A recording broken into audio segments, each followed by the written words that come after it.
چې جنازو نکړې ختم چې ایدیرو کې ځایونه ورک شول هغو نکړې ختم دغه تورې دروازې په موږ وسلې څخه ختم شي. پاکستانی پوځ ته د علي وزیر اخطار وایي که د پاکستان کرایي پوځ وزیرستان ته راغی غاښونه یې باسم. جزئیات هم دلته وګورئ او چینل سبسکرایب کړئ.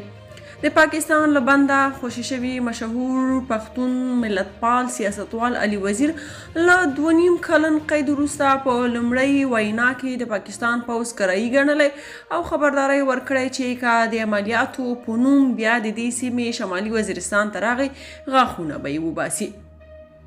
علي وزیر چې د پښتون ژغورنې غورځنګ مخکښ مشر او د پاکستان د پارلمان غړی دی مخکې د دغه هیواد پر پوځ د توندو نیوکو له امله بندي شوی و. نوموړي په کراچۍ کې له زندانه تر خوشي کېدو وروسته د پښتنو یوې لویې غونډې ته د لر او بر یو افغان شعارونه ورکړل او د پښتنو خاوره کې د عملیاتو او وژنو خلاف د هڅو پر دوام ټینګار وکړ. هغه وویل موږ د کرایي کش پوځ ته نور اجازه نه ورکوو چې د پښتون په مظلومه خاوره نور عملیات وکړي.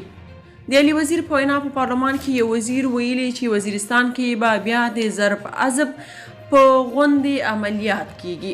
زه ورته وایم په پارلمان کې به بیا هم ورته ووایم دلته هم ورته وایم ته راشه وزیرستان ته چې غاښونه دې وکاږم.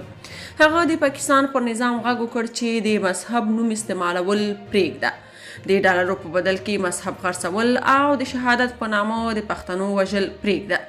وی ویل هغه خبره باندې چې تر اوسه پښتنو ژوند همیشه لپاره په غیرت تیر کړی دی تا په مختلفو نومونو باندې دغه خاوره ژړولې ده.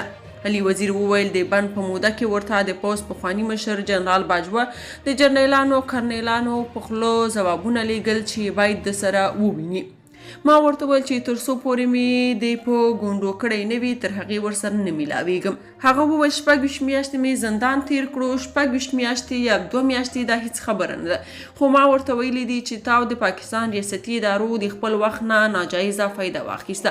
اوس زموږ وخت دی، اوس به موږ هغه کار در باندې کوو هغه چې تا واړه واړه ماشومان او بچیان ژړول. که تاسو په دې اړه څه نظر لرئ په کومنټ کې شریک او چینل سبسکرایب کړئ.